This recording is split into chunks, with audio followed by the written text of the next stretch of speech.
All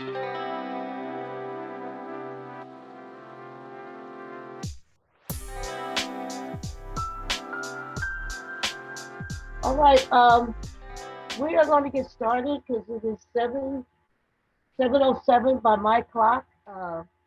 Each candidate will have 2 minutes to introduce their candidacy. Um, they will have every candidate will have what the questions that are asked. You have a minute to answer questions, and then at the end you will have a 2 minute closing uh, statement concerning your candidacy.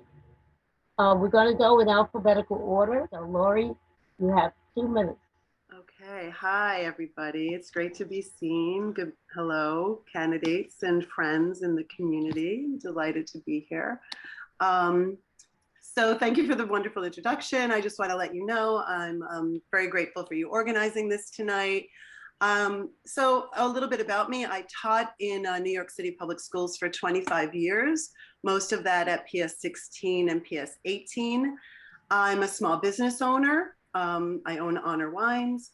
I've been a community advocate for many, many years, co-founding Staten Island Women Who March following Trump's election in 2016. I have also engaged women from Staten Island in my work in Virginia, Montana, Iowa, and Georgia to further gender equity and equality with the goal of ratifying the Equal Rights Amendment. I plan on making our Borough Hall a center of community organizing on Staten Island.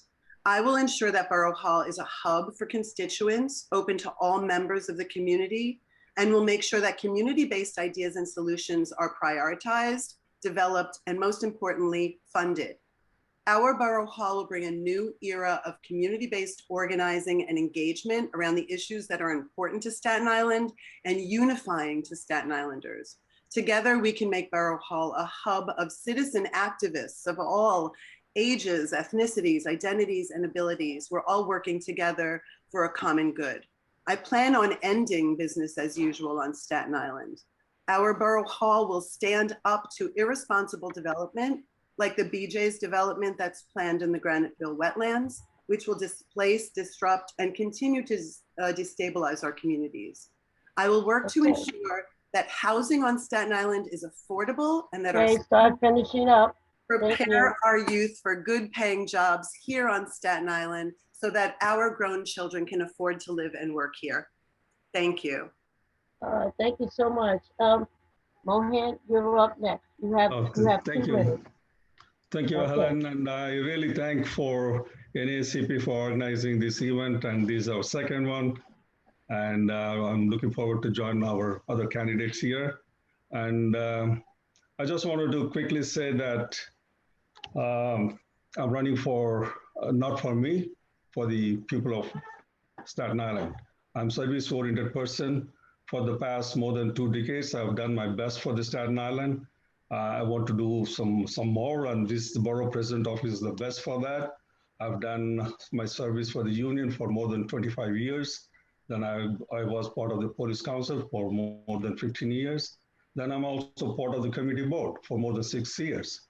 So I'm part of the most important committees in the committee board, transportation and parks committee, and also the public services committee. With all this experience, with the union experience, with the committee board experience, and the police bringing people together, I thought this is the right step for me to run, to do a better service, which I've been doing. Doing service is in my heart. That's why I'm running this election. I've been here in Staten Island for 30 years. My children born and grew up in Staten Island. So I know the nitty-gritties, the tough life we have. I'm commuting to New York City to do my work for 30 years. I think of all the candidates, I think I've done a lot of traveling to New York. I know the transportation issue. And this is what I want to address. There's a lot of things can be addressed, and we need to make Staten Island is a better island for people to come and raise their children and make a nice community. And we can do a better Staten Island. Staten Island is not a forgotten borough. We can really transform this Staten Island is one of the best boroughs and I have know how to do that. Okay, start winding up. I'm sorry. Thank you. So with that, I thought this is the best office I can run for to do what I'm doing, to do better, and the best I can offer for Staten Island community. That's what I wanted to do, and thank you for listening. Thank you. Okay, you're welcome. Next we have, and I see he's here, Mark Murphy. How you doing tonight? I'm doing okay. All right, good. Well, look, I'm just very happy to be here. And again, you know, I was listening to what Mohan had to say about doing better, and we can always do better. We can always work harder. And that's one of the things that I think is very important about this race is that we put people in office who want to make sure that we better Staten Island. We do better for our communities, and that's all of our communities, not just the South Shore community or the East Shore or West Shore or Mid Island or North Shore community, but for all of our communities in Staten Island. To me, it is very important. It's very important that we save our hospitals, the ones that we have, because we have an inner city hospital in Rumsey. We need to make sure it gets funded. We have to shorten our commutes because for too long, people who are working in New York City are coming back on that ferry boat and taking a bus along Richmond Terrace that takes 45 minutes to get from the ferry to Mariners Harbor or to Port Richmond. We need to shorten our commutes. We need to secure our neighborhoods and make sure that we get the illegal guns off of the streets. And doing that means giving the correct funding to the NYPD, making sure that we have the correct training for the NYPD to do that. We also need to make sure that the city of New York doesn't punish us any longer. The most important thing that I've been watching in the last few months is how the mayor of the city of New York is using Staten Island as a piggy bank. They're putting speed cameras everywhere as essentially a tax on us. They're putting speed restrictions on roads out in the middle of nowhere to further tax us.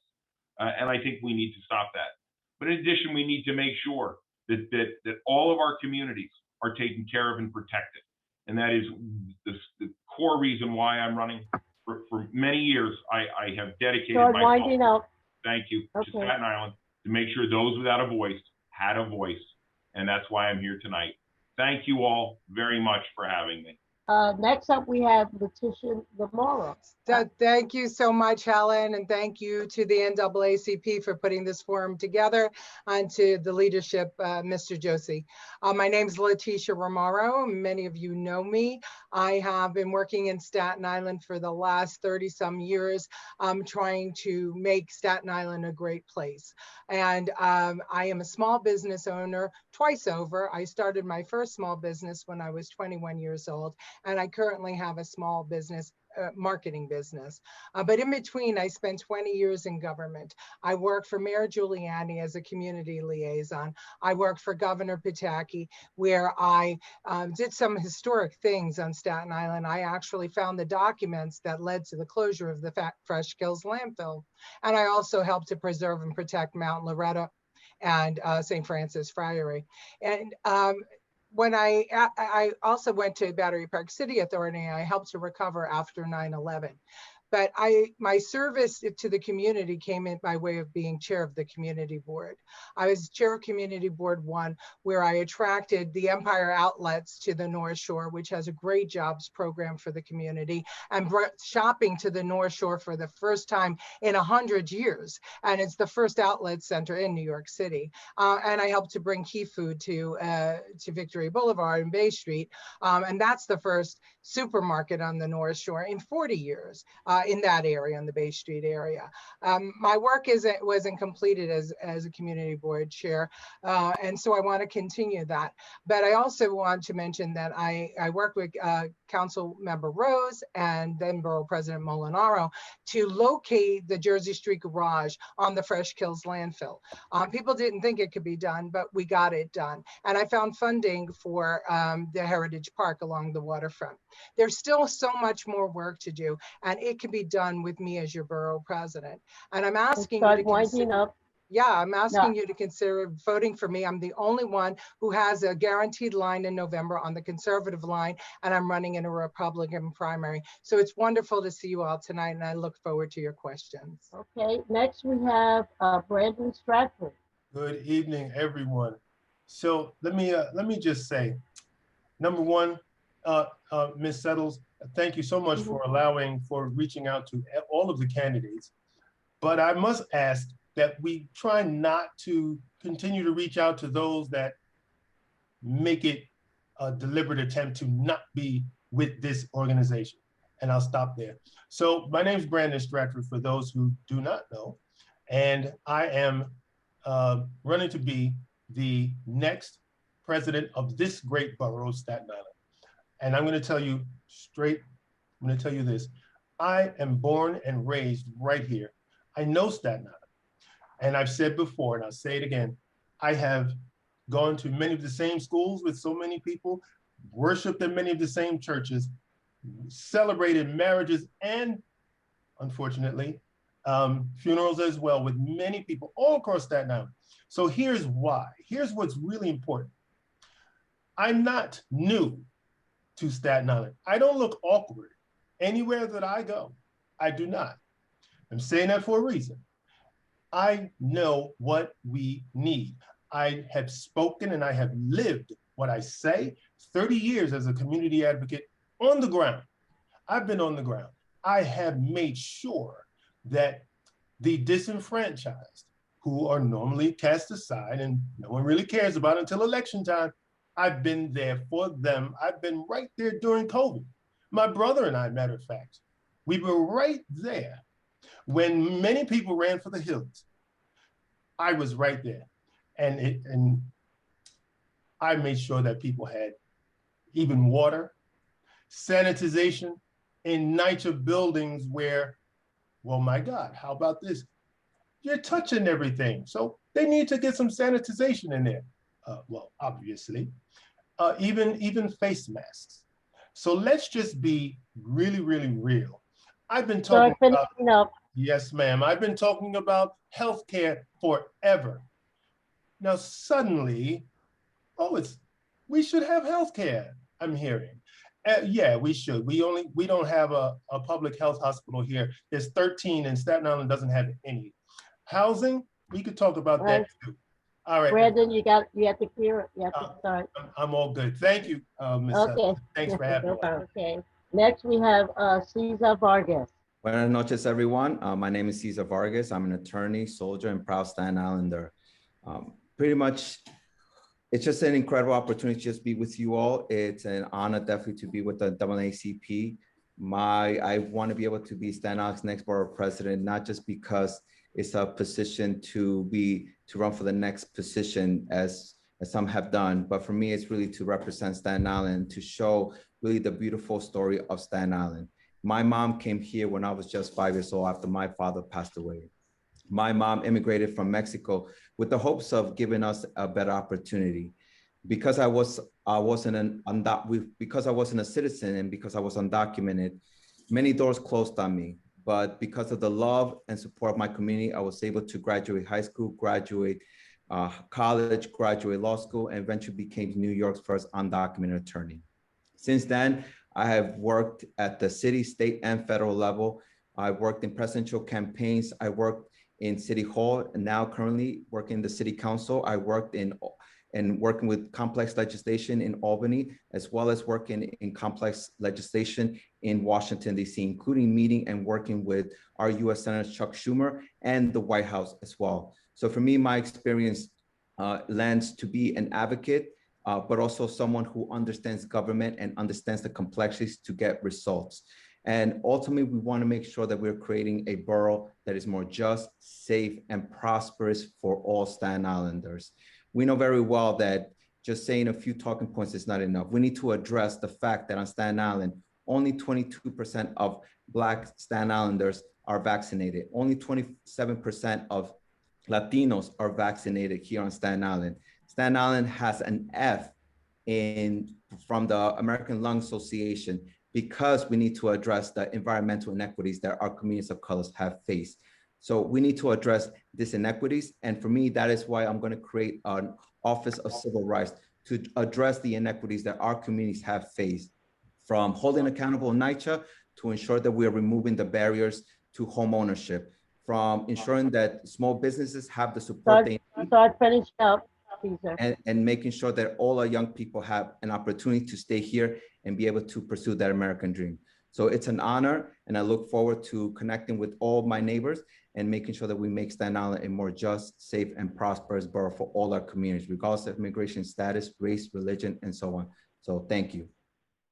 And there's 5 questions that the Civic Engagement Committee has put forward for you, and if we, time permitting, we will, Jazzy will keep track of questions in the chat, and then we'll go from there. The first question is, Staten Island, almost 8 out of 10 students are not proficient in math, and almost 7 out of 10 Black students are not proficient in English language.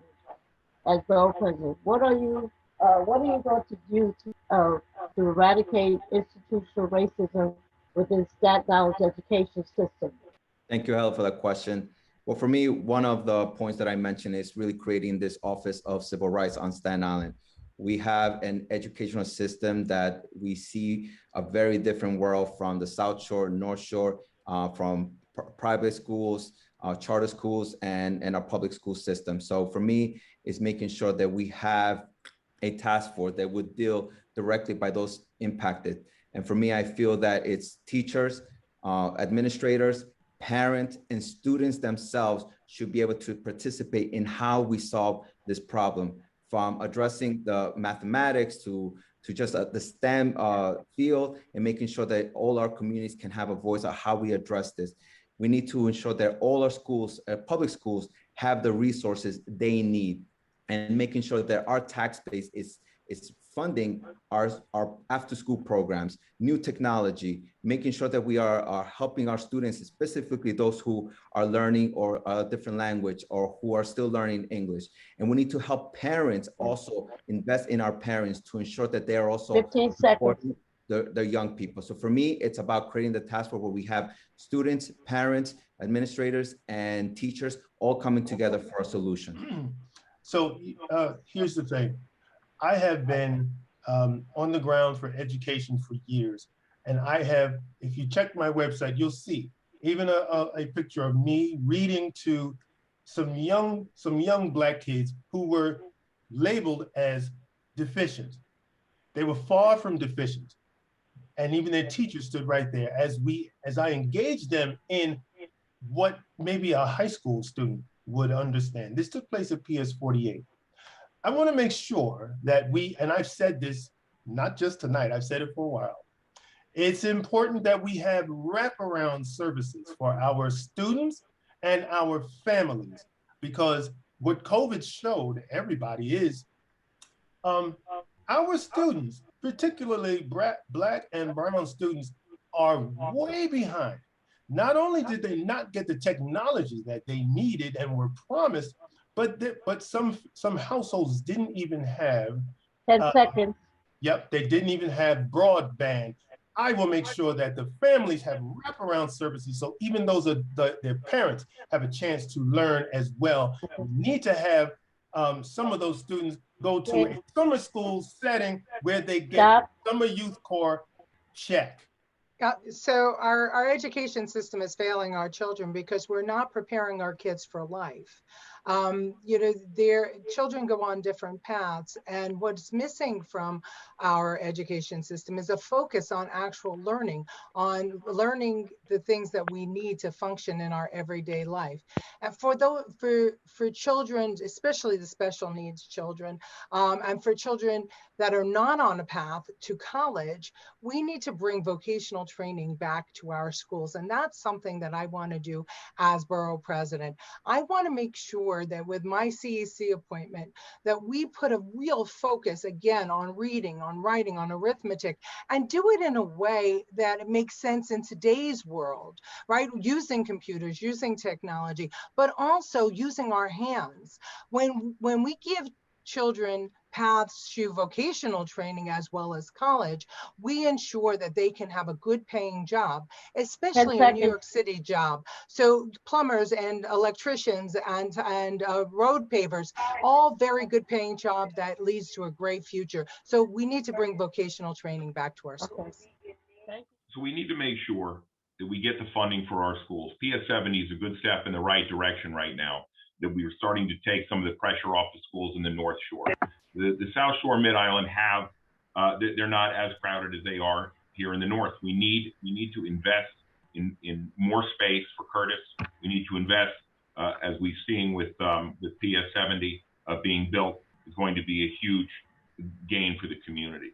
We do need to continue to invest in building new schools in the North Shore, take that pressure off of the school system that is presently there. We need to also ensure that we have HSAT training for kids starting in the 5th grade. This is curriculum so that these children learn the skills that it takes to be able to get into the better high school. For far too long, children in the Black and brown communities are not given the after-school programs that other children in Staten Island are.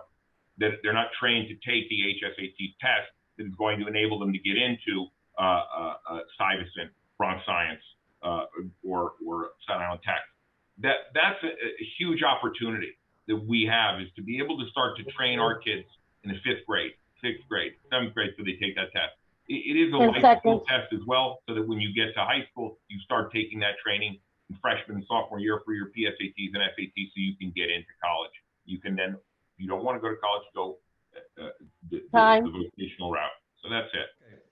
I think to improve that, reduce the gap between the Black and brown kids and the other kids, I would say start with a strong foundation.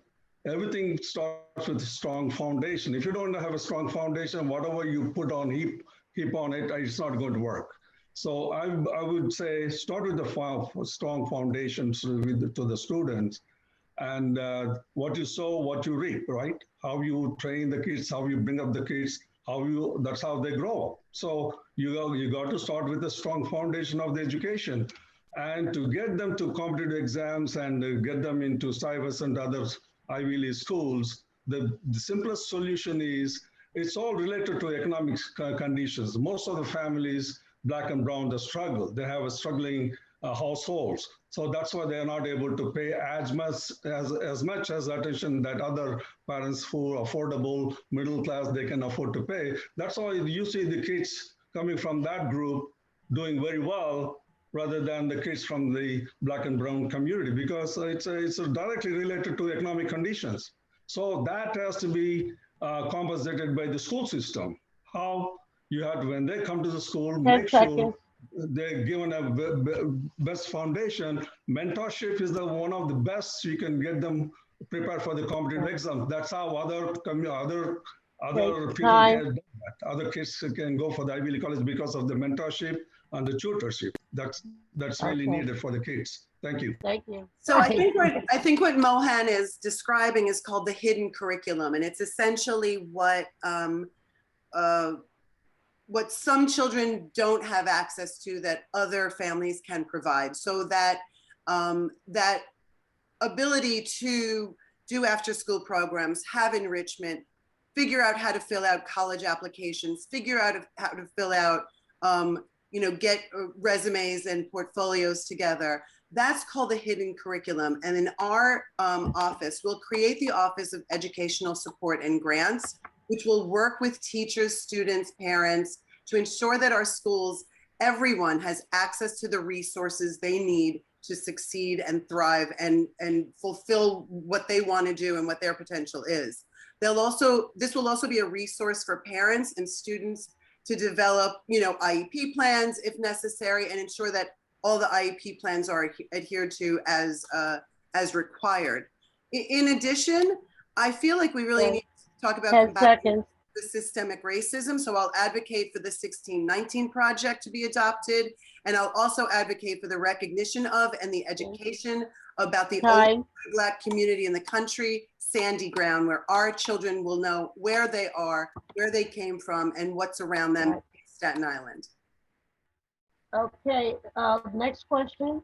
Do you agree with the NAACP and the Black Lives Matter programs to defund the police and reimagine public safety? So Lorie, you're the first one to answer that question. Great, so thank you. I know that crime is a major concern on Staten Island, and the reduction of street and gun crime is paramount. But I do support reallocating funds from NYPD budget to other areas, such as social and mental health services. I think that many of the mayoral candidates are proposing really sound policies and initiatives that put more funds into communities. I like suggestions that I've heard about funding community-centric initiatives like care centers to provide childcare, elder care, job training, events, and other services. I like the idea of divesting safety and traffic officers from the NYPD in order to create a community safety task force that would not be under NYPD jurisdiction. And I also would like to fund more park police, for example, would be more responsive to community safety and wellness. I think there are plenty of creative and equitable ways to reallocate the budget without sacrificing public safety. And I really look forward to the discussions with the mayor, fellow borough presidents, and city council members to prioritize these efforts. I would say I slightly, I agree with the NAACP. I think the decision to support defunding the police. I, being a part of the police council for the last 15 years, I have to say this, I think is something like, no, still from Peter to pay Paul. I don't think that's that's not going to serve the best purpose of we need the best service from the police. You need to give them the best to get the best out of them. There are sources, there are resources available. You don't have to take it from the police funding. You can always get, the city has $90 billion, $90 billion you have. If you want the best service from the police, give them the best, but put them on, all right, put them monitoring. You have to hold them responsible for what they do. But I think defunding them, you are defunding yourself. You're going to get less services. You stand anywhere when your car is stuck, call for the police, they take half an hour to come. Now with the defunding, you'll be waiting there for 3 hours getting those services. How about the elders? How about the kids going to school? Who's going to protect them? If you don't give them the means and the ability to do that, you got to fund them.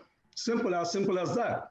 But getting out of the funding, what we are going to achieve by taking more funding from the police? Nothing, except you are depriving your own services, what they're supposed to give you. That is something you are doing directly to yourself. Defunding police, you're directly doing yourself. That you're going to lose. So I think you got to hold them responsible what they do, but fund them the way it should be funded. Thank you, Helen, for the great question. Look, I think we need to make sure that the New York City Police Department has the resources to be able to get the illegal guns off the streets. We saw 29, I think, shootings this week. We saw a carload of guns that were most likely brought up from I-95 in the south and parked on a street in Randall Manor not long ago, just around the corner from the borough president, the district attorney's house. I mean, this is an enormous problem that the city has. We need to make sure that we have an anti-gun task force to get illegal guns off the street, because it really is unfortunate that so many Black lives are lost to senseless gun violence, and that needs to stop.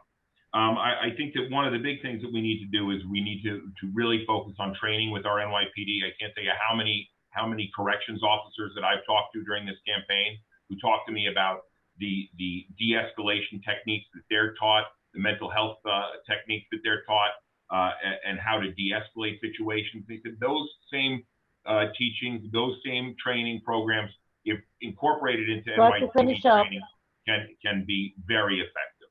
So that's where I will leave it with my time. So I do not agree that the police should be defunded. As a matter of fact, I think that we need a fixed budget, 20% in the budget for our police department. Everyone wants to be safe, and we need to leave policing to the experts. And the New York City Police Department is the finest police department in the world.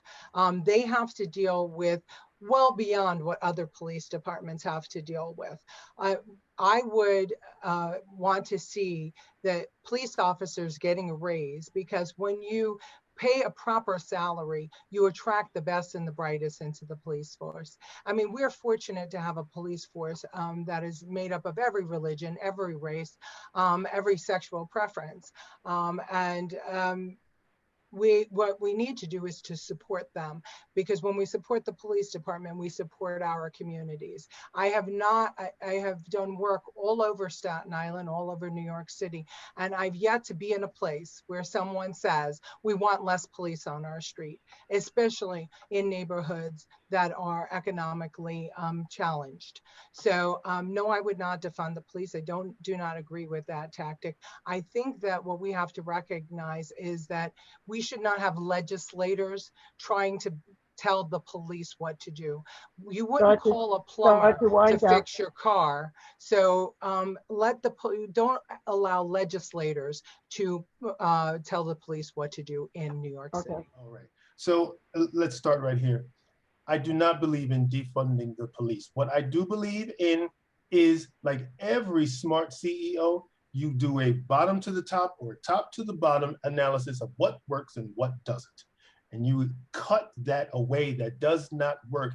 Those are the funds that you can reallocate to what needs to be fortified in our communities, namely more healthcare, especially mental health care, and having social workers and having all of the things that we don't have. And I'm going to say this: gun buybacks in the form that they happen right now, while they sound good, they're still ineffective because it's junk guns that end up being brought to gun buyback events. So let's talk about some of the other things here. It's not a strategic plan. Start to wind up. Yep, it's not strategic. And what I want is for the equity of policing. So you know what? I grew up being policed, and I want to be. I'm there. I want to be protected like other candidates are before I am policed. That it will make a huge difference across this island. Thank you. Time. Everyone, thank you so much. Obviously, we all agree that public safety is a priority for all our communities, regardless of the color of your skin, and it should be a priority for all our communities. However, the reality is that we see a police force in New York City that has a Navy, an Air Force, and pretty much a military force in our city. The NYPD shouldn't be held to solve every problem. They shouldn't be addressing mental health crisis. They shouldn't be deployed to deal with children in our schools. They should be given the resources to fight crime, to protect us from interstate, international criminal organizations that threaten us violent harm. But we also need to hold them accountable. There is great men and women who serve in our police force, but we cannot expect them to do every job, deal with children, deal with mental health crisis. What's next? As Leticia said about plumber, yeah, what's next? Are we gonna get them to deal with many issues and give them more money? No. Okay. We need to make sure that they're focused on the resources, making sure that we are respecting the rights of our communities. And I think a statement said, yes, we need to ensure that the police force, that all our communities matter, but also that Black lives matter. And that's important to know, to ensure that we are reminding that we need to address the inequities, the racial inequities that we have seen. Time's up.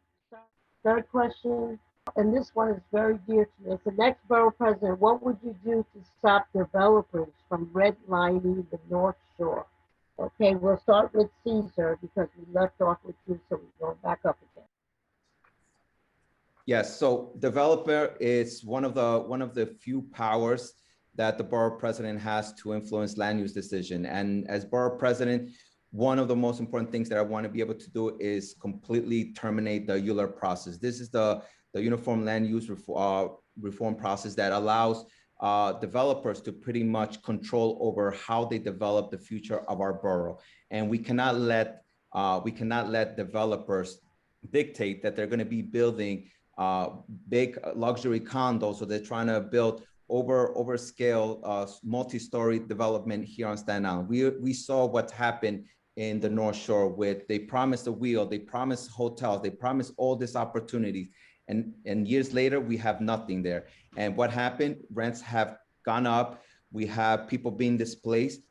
So for me, it's making sure that we have a community-driven land use process, that the borough president will work with our neighbors to ensure that we are promoting affordable housing, economic vitality in our community. So for me, as borough president, we need to ensure that we're creating a community process that will focus on investing in our people. So here's what's important.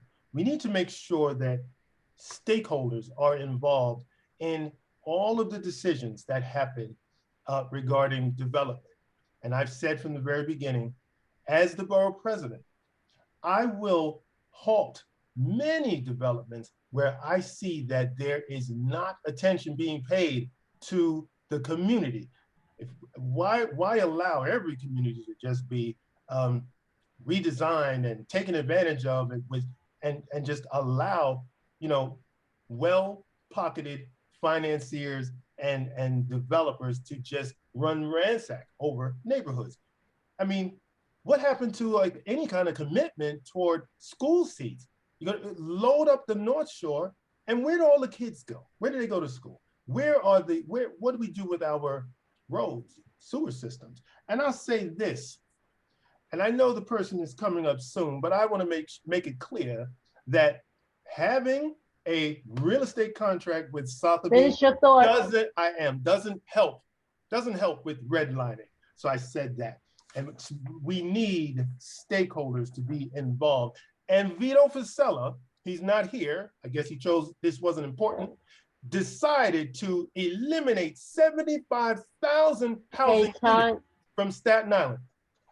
I'm putting it there. I'm good. Thank you, Helen. Thank you. Well, I am happy to report that I supported the development of Irby, which is an 80-20 development. I supported the rezoning of Bay Street for more affordable housing. And I do support River North, which is an 80-20 development in the North Shore. We are changing the way we live our lives in Staten Island and across the world. I think young people are less likely to want to own a house these days. They want to live vertically. Seniors are less likely to want to mow the lawn at 70 and 80 years old. They want to live vertically.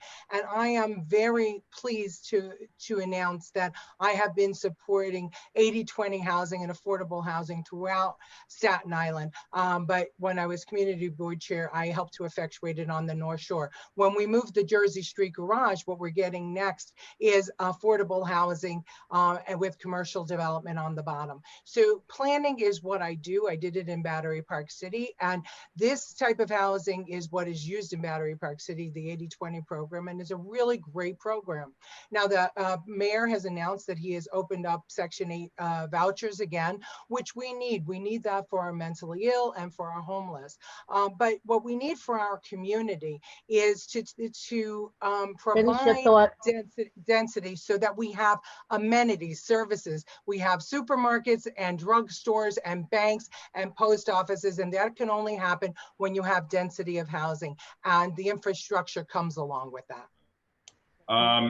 Look, I think it's very important that we make sure that racial inequality does not exist in the housing markets in Staten Island. It does. Unfortunately, it exists everywhere in the United States.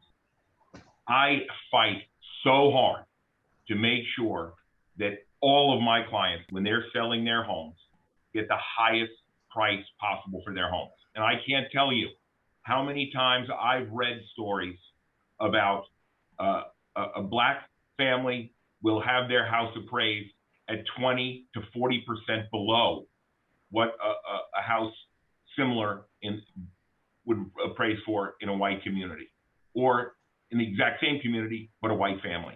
I fight for them every day to get their dollar, their retirement money out of their homes.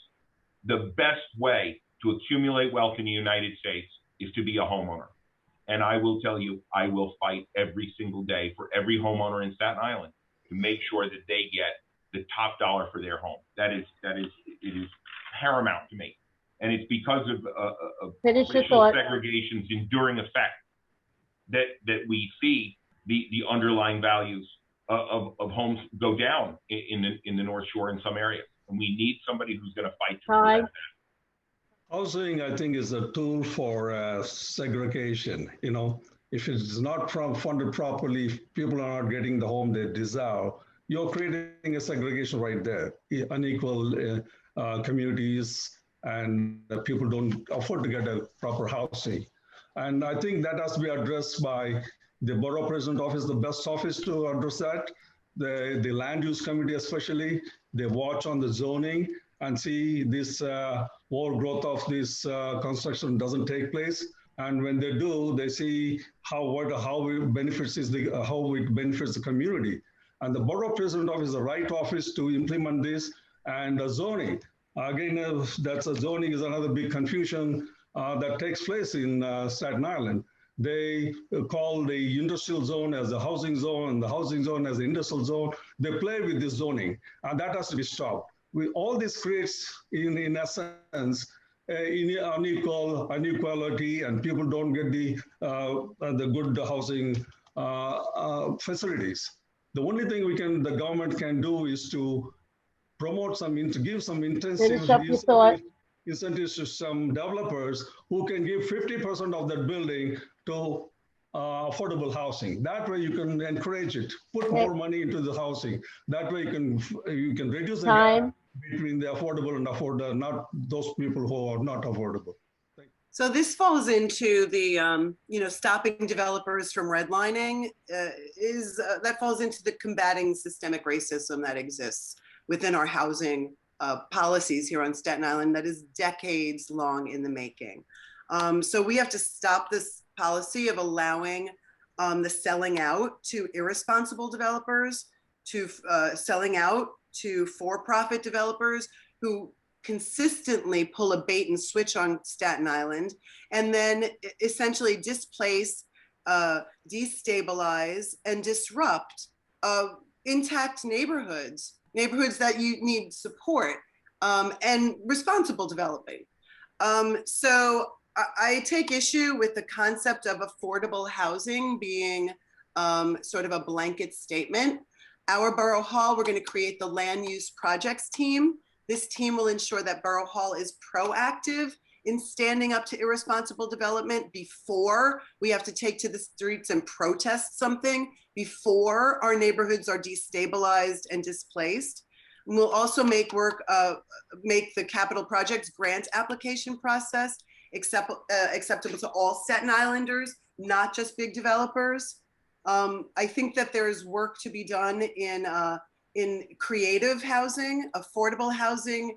Let's define it and be transparent on what it is and how it's rolled out to the community. I believe that we need community-based solutions that are the exact opposite of what we've been doing. Finish your thought. Okay. So I'm done. I would like to consider responsible development and acknowledge our history of racist and irresponsible development.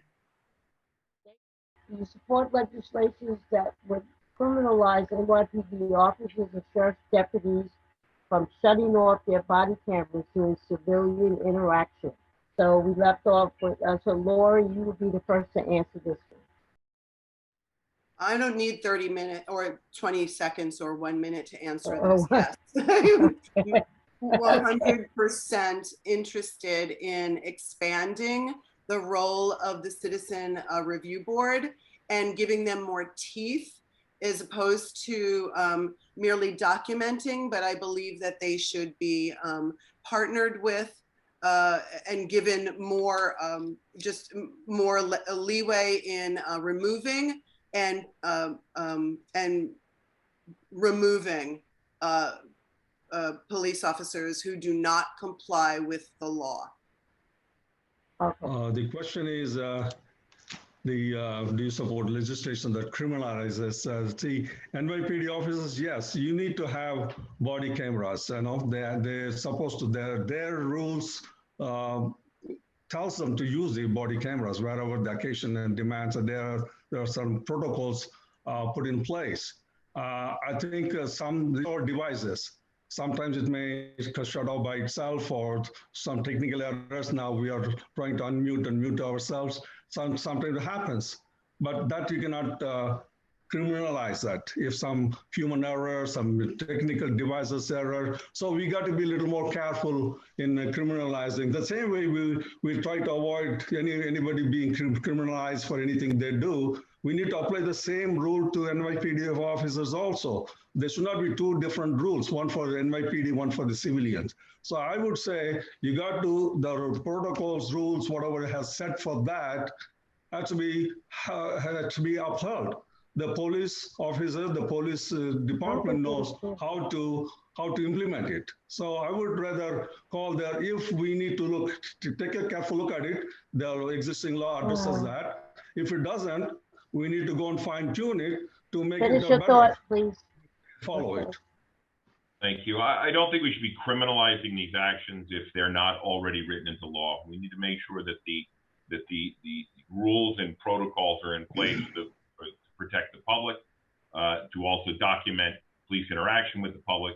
And again, if it is written into law that is the law, and that a police officer willfully turns off their camera in the middle of an altercation of some kind when they've engaged someone, then yes, there should be consequences to that. If there is again, I don't know how the mechanics of the cameras work, so I can't speak to whether or not they stay on while they're patrolling, or whether they go on or they turn them on by themselves or turn them off by themselves. But again, I think we need to make sure that they follow a standardized protocol, and that it protects the public, and it protects the NYPD as well, to document the interactions with the public. So the answer is no. I do not think that we should criminalize that action, and I don't think that we could even tell if that happened. I mean, the body cam is as much to help the police officer as it is to help the civilian. And there's all kinds of reasons that equipment can fail, and there's all kinds of reasons that body cam could go off. I have to be honest with you. I think that we are going in the wrong direction with the trust factor with our police. If we want a society of laws, then we will need people to administer those laws. And we have to be able to decide how we're going to handle those who break the law. And as I said earlier, you need to leave the policing to the police, the experts in the field. And in this, finish up. Yep, I also don't think we should be holding police officers personally liable for things that happen on the job. It's a dangerous job. So yes, the policing is a very dangerous job, and no one would say that it isn't. However, if you're supposed to have your body camera on, then it should be on. And to say that, well, maybe we don't need to have it. So to say that there need not be any kind of, accountability for a police cam not working, that's ridiculous to me. It is. And let me tell you why it's even more ridiculous. I'm the only person on this panel. I can tell you without even asking anybody. I've been stopped and frisked 14 times in my life. Maybe if there was a body cam, maybe I may not have gotten in so much trouble. Just being innocent. I've been taken from almost in front of my mom's home in a squad car, driven to a crime scene where a family that didn't look like me was told to circle the car and identify me for doing what? A body cam might have changed that scenario right there. And let me just say this as well. To say that, leave the work to the police, well, I have a little problem with that too, especially when we're, in Washington, D.C. and doing all that we want to do because, everyone is free to go wherever you want to go. But Finish your it's called Insurrection January 6th. That's what it's called. And I thank you. Thank you very much. Thank you. Yes, and this is where we focus, as Leticia mentioned about we can't do this to the NYPD, we can do this. No one is against law enforcement. No one is against of the men and women who go out every day to keep us safe. No one's saying that. But what we are saying is that we need to hold accountable the NYPD and law enforcement when they commit civil violations of our rights. That is the point. So when a police officer shuts off the camera, they should be held accountable, period. There is so many instances, including on Staten Island, where police officers planted drugs, have committed the violation of human rights, of our constitutional rights, and we need to hold them accountable. So yes, we need to ensure that they are leaving their cameras on, because we have seen the violations now in real time when law enforcement is violating the right. So we need to hold them accountable, and we need to hold them accountable to ensure that they're not doing this again. We don't need this to we don't need to see more. We need to see more of this, what's happening in our neighborhood. So we need to hold accountable the NYPD. We need to hold accountable law enforcement in general. And yes, this is about protecting both the police officer and the person. But at the end of the day, we need to hold accountable government, and that includes the NYPD. Time. So we have our last question. According to a federal study by the National Institute of Standards and Technology, facial recognition software algorithms falsely identified African American and Asian faces up to 100 times more than Caucasian faces.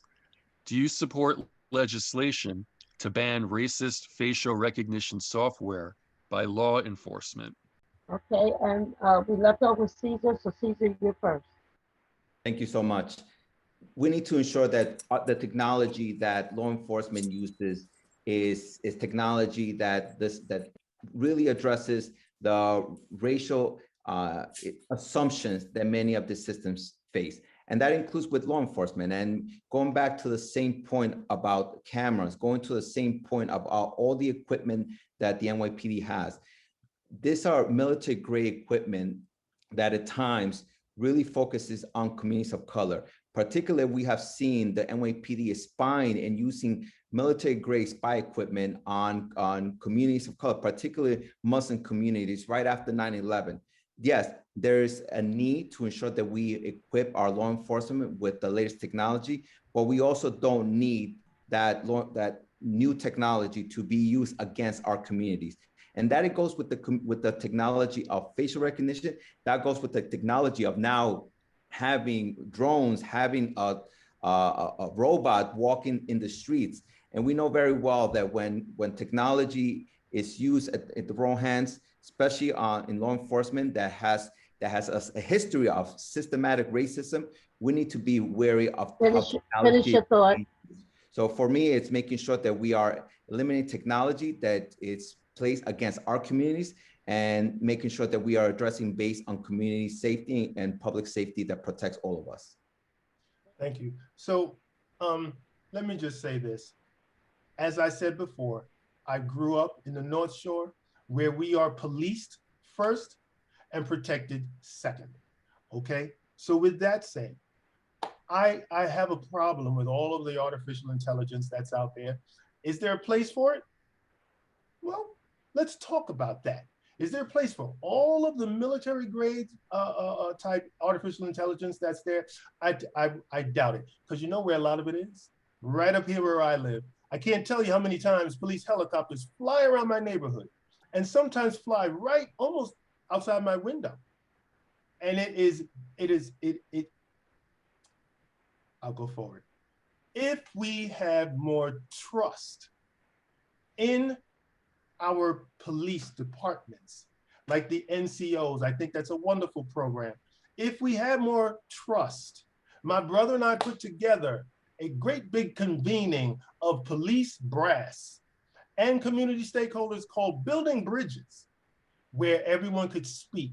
And the police brass sat there and finish your thought. Yes, ma'am. And if we had more trust, perhaps there'd be less need or less, I don't know, conversation to have more artificial intelligence. I just need to know that the police trust me and I trust them. Roll your window down, squad cars, when I walk by and I'm waving to you and I want to say hello. Thank you. Thank you, Ms. Edels. Okay.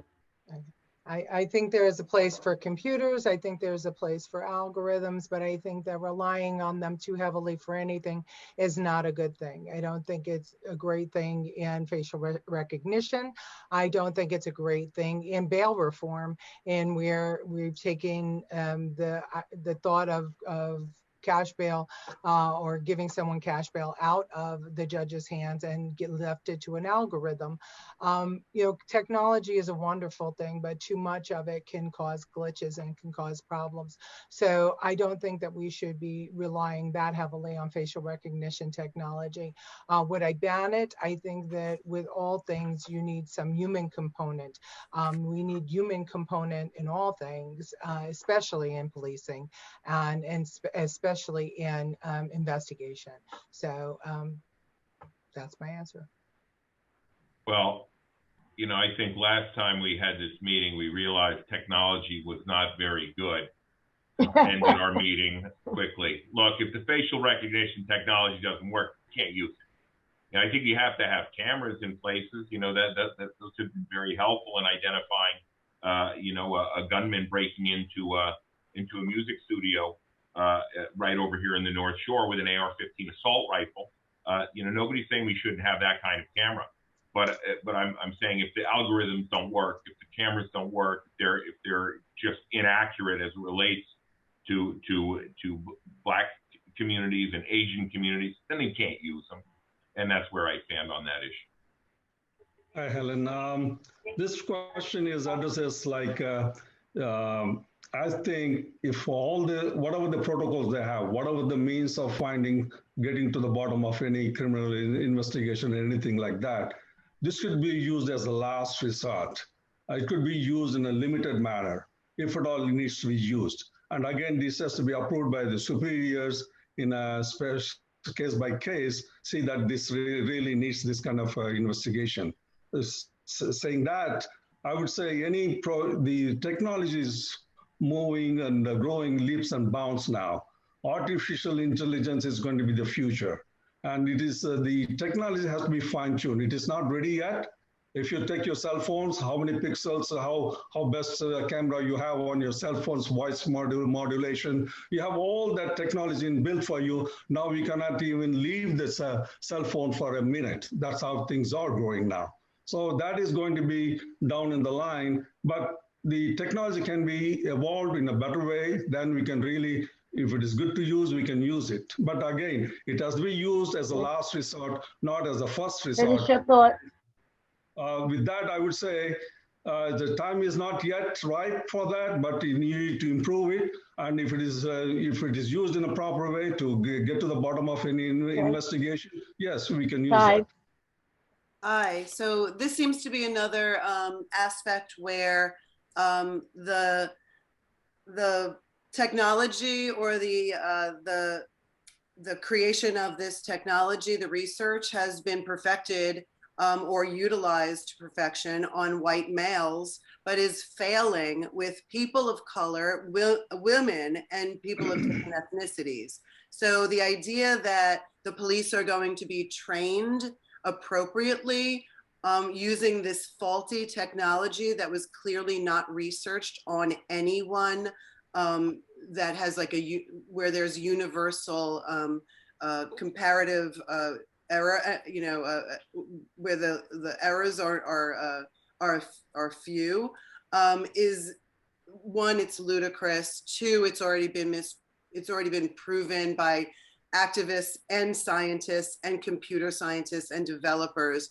Also, the people who are developing this are completely cloaked in their proprietary development. So there's no transparency on how this was developed, who it was developed on or for, and then what is the actual data and efficacy. So I believe that it's just another faulty shift in over-policing Black and Brown communities, and poorly.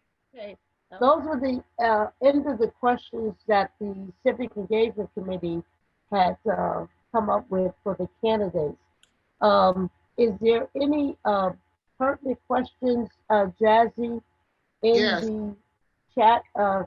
Let's see if we have time to, because each candidate still has to give a 2-minute closing, and it's now 8:14, so we're doing good on time.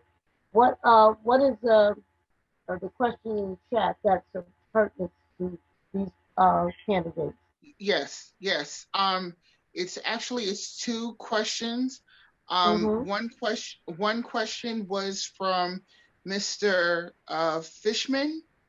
Mr. Fishman, do you want to ask your question to Ms. Remauro? There was a video made of Mr. Remauro on January 6th saying that the people should hold their taxes because of the unfair election. Does she still feel that way? Did you hear the question? Yeah, but I don't understand it. I don't know what you're referring to. Okay, Mr. Fishman, what is your question? Make it clear so she can understand what you're asking. Does she still feel the way that she felt when she made the video, that the election was unfair? On January 6th. I don't know what video you're talking about. Okay. Mr. Fishman, are you saying that on January 6th of this year, Leticia Remauro made a video stating that the presidential elections were unfair? That's correct. Is that your question? He wants to know, do you still feel that way? Well, I didn't make a video that saying that the elections were unfair. I can tell you that there is still concern about how the count went down. And I asked for an investigation, the same as was investigated in 2000 with the Bush race, to see if everything that was done correctly. And I know that that investigation is now underway in several of the states, and they are doing a look into how the election was handled. Yes, the other question was from Mr. Charles Rowland. Mr. Rowland? Yes, hi, Ms. Remauro. What do you say to Staten Islanders who feel that you politicize the mask mandate by your actions at the Mac restaurant and sent it basically on a downward spiral, particularly with your comment of Heil Hitler, and which you followed up by saying you meant to say Mein Führer, but you let it remain on your Facebook page for several days after that. What's the question? What's the question, please? The question is, what do you say to Staten Islanders who feel that you politicize the mask mandate by your actions at the Mac restaurant? Politicize the mask mandate. I was at the Mac. I was at Mac's public house protesting the dictatorial guidelines that were being put down by Governor Cuomo and Mayor de Blasio, who were taking a man's business. And I was referring to the fact that 24 sheriff's officers from the Department of Finance were standing in front of the door, not allowing the man to conduct his business. And while one side of the street was allowed to be open and do business, the other side was not. We have found out that all that the governor did was not proper and not everything was following the science. So the one thing about me is I am a woman of action. I have protested many things, including I threatened to chain myself to the ramp of the ferry terminal if we did not include shopping in the retail center at the ferry terminal for our community. I have protested on behalf of this community over and over again. That's why we move the Jersey Street garage and was able to do that because I protested when they told me that it couldn't be moved, but the money was in the budget, but they couldn't find a location. And I said, let's put it on the Fresh Gills with garage 3 and 2. They told me it couldn't be done, but I protested until it got done. So I am a woman of action. You might not like all of my positions, but I can guarantee you that all of them are for the betterment of Staten Island. And you can look around and see how I have done in the last 30 some years in helping the North Shore, especially because that's where I was chair of Community Board 1. Okay. Thank you. There Thank you. was another part. Thank you, Charles. There was another part of my question that she didn't respond to, which was the Heil Hitler comment.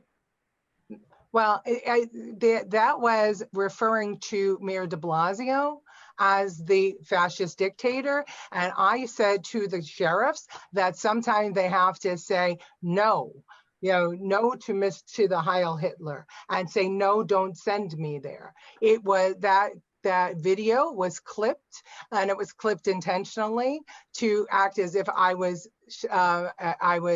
doing something other than comparing the governor and the mayor to fascist dictators and telling the sheriffs not to follow the dictates. Well, it was inappropriate to make that Okay, comment. And I apologize for comparing anything to the Holocaust. Mr. Rowland, this is not a debate. But you can call me. Mr. Rowland, take my phone number, 718-354-6032. I'm happy to speak to you at length about it. Okay, put it. All right, thank you, Charles.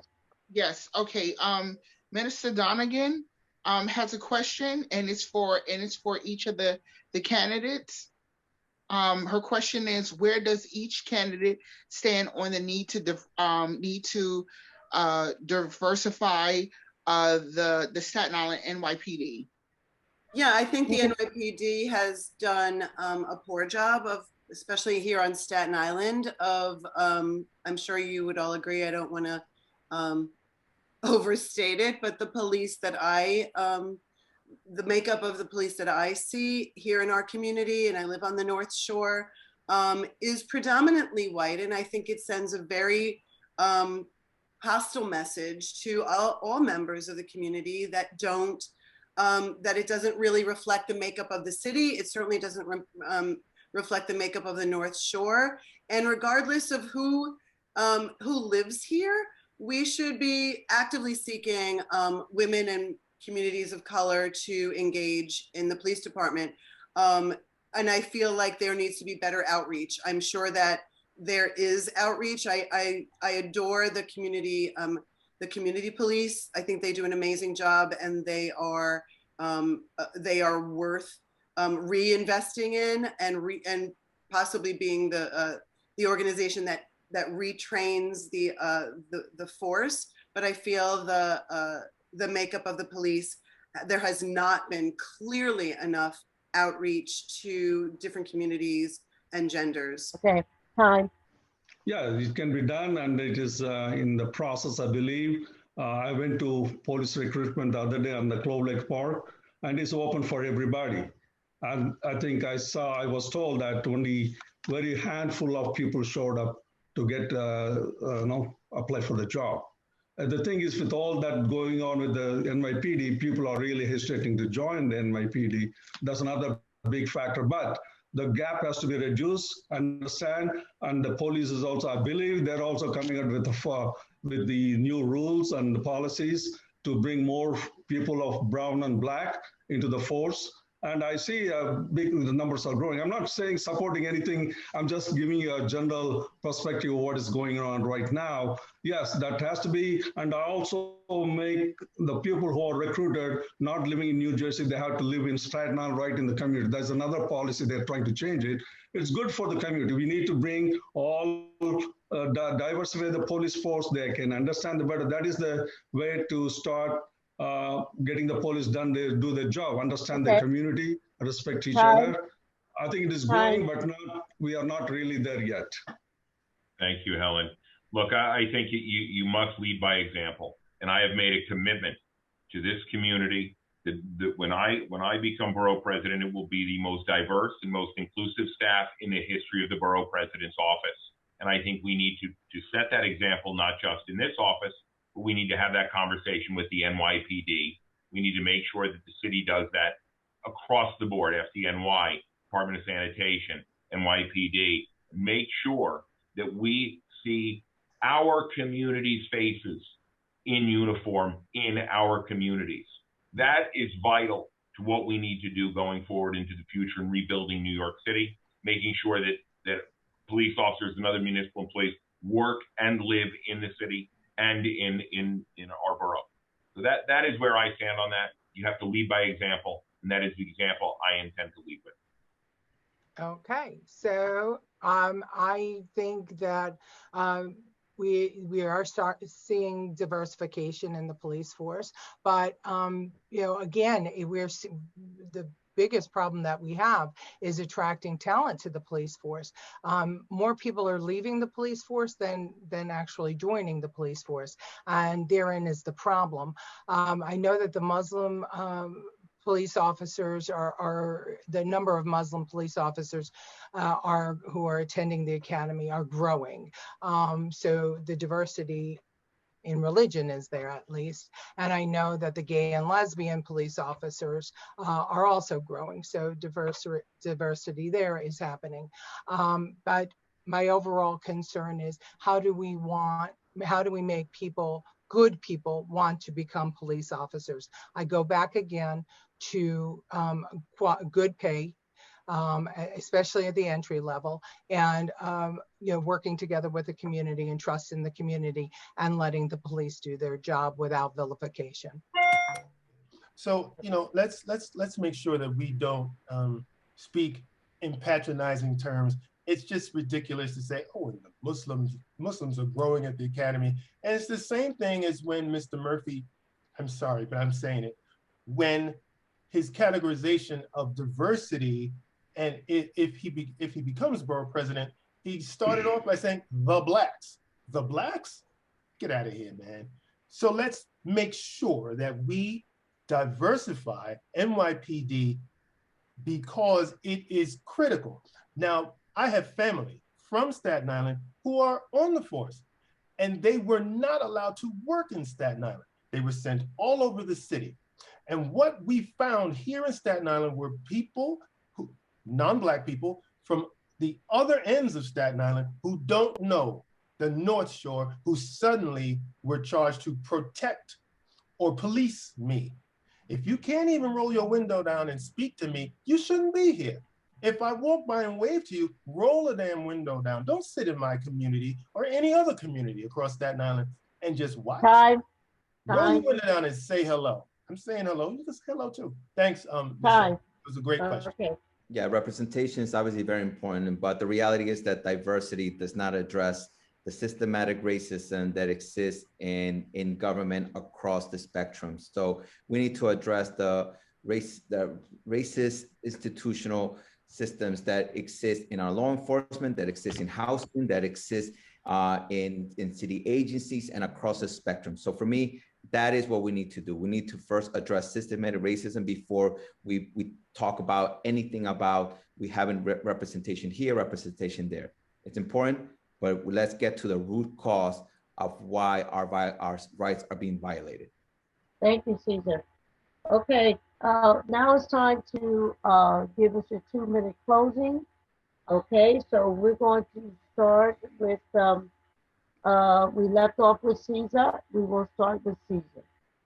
Well, thank you everyone so much for the opportunity to connect with you all. At the end of the day, this is a debate that we are trying to listen for ideas. And for me, my ideas is about being bold and making sure that we are creating a more just, safe, and prosperous Staten Island for all.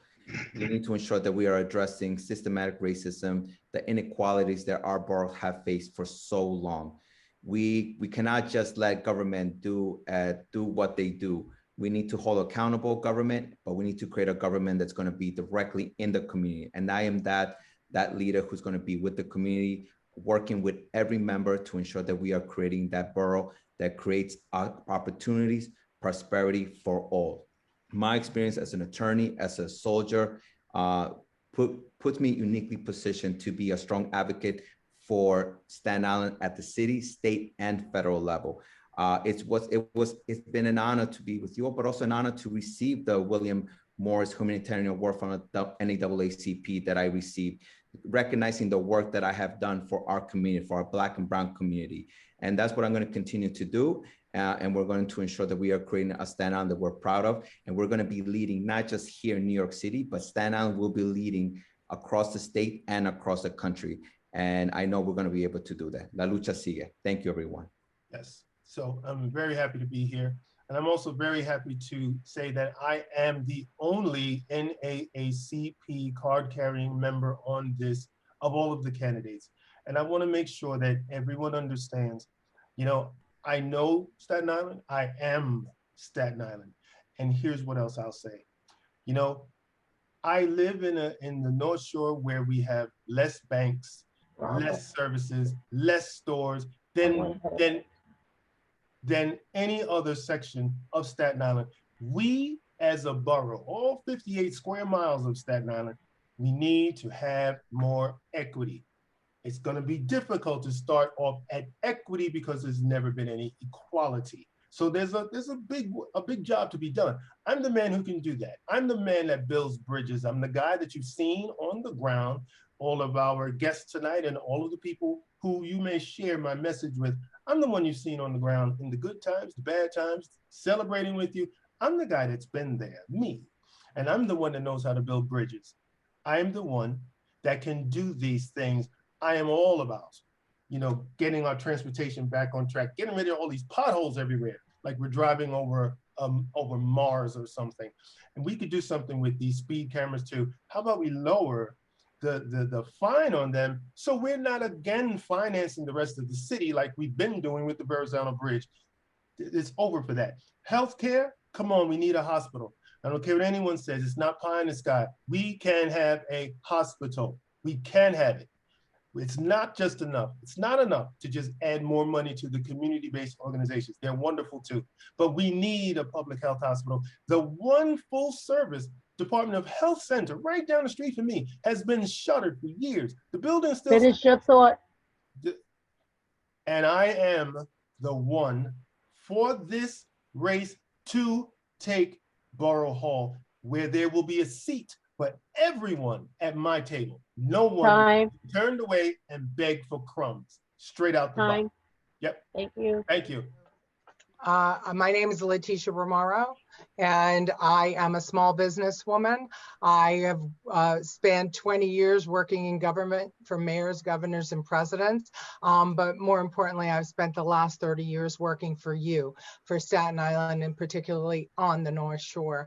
I have given my time to do great things for the North Shore, and I want to be your borough president so I can continue that work. In addition to our Bay Street rezoning and to the housing that we have created on the North Shore, to the new schools, to the parks, I want to make sure that we have smart light technology on Staten Island so traffic isn't paralyzing on Staten Island, and that we can all get to work more quickly so that we can spend more time with our families every day. I want to make sure that our property taxes are not only held firm, but also lowered, because through COVID, we've all paid our property taxes, but unfortunately, we haven't all been able to take in the same amount of money as we have in the past. And the future yet is a little bit bleak on the economic future. So I would like to make sure that our city council holds the line on spending so our property taxes don't go up. And don't believe anybody who is playing a shell game with you when they tell you that the tax shares, they voted against the tax shares on your property taxes. And that's why they're not responsible for them going up. Anyone who voted for that budget is responsible for our property taxes going up. In addition, our water bills are sky high. We need services on Staten Island that this city isn't giving us. And the reason that we're not getting the services is because our leadership has been lacking. I am the type of leader that uses out of the box thinking to get things done. I did it with the Fresh Fields landfill. I did it with Jersey Street Garage. I did it with Empire Outlets, and I will do it to make a better Staten Island for everyone.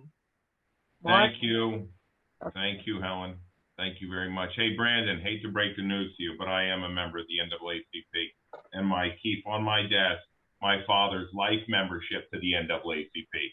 And I would love to go back and take a look at the recording of this tonight to make sure that you know, you didn't mischaracterize my comments about having the most diverse and most inclusive staff in the history of the Borough President's office. Please do. I am running to make sure that every single Staten Islander is spoken for when we take Borough Hall this November. We need to open the doors up again and make sure that it's no longer the closed boys club that it has been for the last 32 years that Leticia is taking credit for. We need to make sure that Borough Hall is the Borough Hall of the people of Staten Island. And that's why I'm running, because I know that I can win in November. And I just am here today saying, Helen, thank you so much. Ed Josie, you're a legend. And just to be a part of this conversation tonight is just humbling to me. And I am a proud member tonight with you. And I'm proud to stand here in solidarity with you all. Thank you. Good evening again to everyone. And thank you for this opportunity to share my thoughts and vision for Staten Island. I have to tell you this, that I came to this to US with $25 in my pocket. I struggled and built my life brick by brick. I'm a foot soldier of this great community. I've been serving this community for more than 25 years. I'm the only labor union person in this among the candidates here. And having spent 25 years as a labor union, currently I'm head of 5,000 members for the New York City region, and which I'm representing the working family, the middle-class family, and the struggling families. I'm the representative of them. I know the problems they go through every day and night, and I understand that. I have a heart to understand that. And I'm also part of the community board. I'm addressing the problems, what is happening. I'm not just saying that I will do that, but I've done that. I'm part of the BRT, Bus Transit Terminal Program. I've been sitting there and making sure that the program is implemented in a way the community is not going to be affected. And I'm also big on the quality of life, bringing police and community together. I've worked with the community and the police for 15 years. We do the National Night Out. We bring and we distribute food and talk to the communities, and we engage them. They create a better relations between the police and community. And I also want to make the Staten Island the best borough among all the 5 boroughs. I'm a tourism expert. I did the international trade, have the banking experience. In essence, I would say, have the best experience to offer you all. And I want to give it back to the community. I built my life brick by brick with my family here for 30 years. My sons grow up here. I don't have to grow here, but my sons and I raised my family here. Finish your thought. But I wanted to give back and do the best. And just want to straighten the record here. I'm also an NAACP member, and I'm also recognized for that. Thank you. I'm recognized for my community service. Thank you very much. I appreciate it. Thank you. Thank you. So, Lorie? hi. Staten Island has an opportunity to have hope, as is evidenced by the diverse Democrats who are committed to changing Staten Island for the better. I'm sorry. We have to be pragmatic, but we can also be aspirational. So I'm running for borough president because after decades of community involvement and engagement, I want to continue to help build a better, more connected community on Staten Island. I think now more than ever, Staten Island needs a borough president who's committed to a care economy with leadership skills born out of activism, collaboration, inclusion, and engagement on the issues of the day. We're really excited about the momentum of our grassroots campaign. We have the most Staten Islanders donating to our campaign, helping us to raise the most amount of money in the Democratic primary. And that's because regular working people have donated and support the idea that Staten Island Borough Hall can be a place that works for all Staten Islanders, not just the insiders. So I look forward to earning your vote, continuing these conversations. And if you'd like to learn more, please check out our website at honorforbp.com. Thank you and good night. Thank you, Lorie. Well, we're actually ahead of time, so this is really great. I think that the Staten Island community that was on, and we had upwards of almost 100 people. Uh, I think they heard what each candidate had to say, and so everybody just remember uh, voting is different this year. Ranked choice voting is going to be in play for the primary. And so therefore learn as much about it as you can. The NAACP has given a forum on that. And we also have other information on Juneteenth at Snow Harbor. We will have a table and we will be going over if anybody wants to know how to do ranked choice voting. So I want to thank all of the candidates who came and who spoke tonight. Thank all the public, the participants who came on to help us. Thank you to Neil and to Jazzy for helping me out. And I just want to say thank you and have a great night.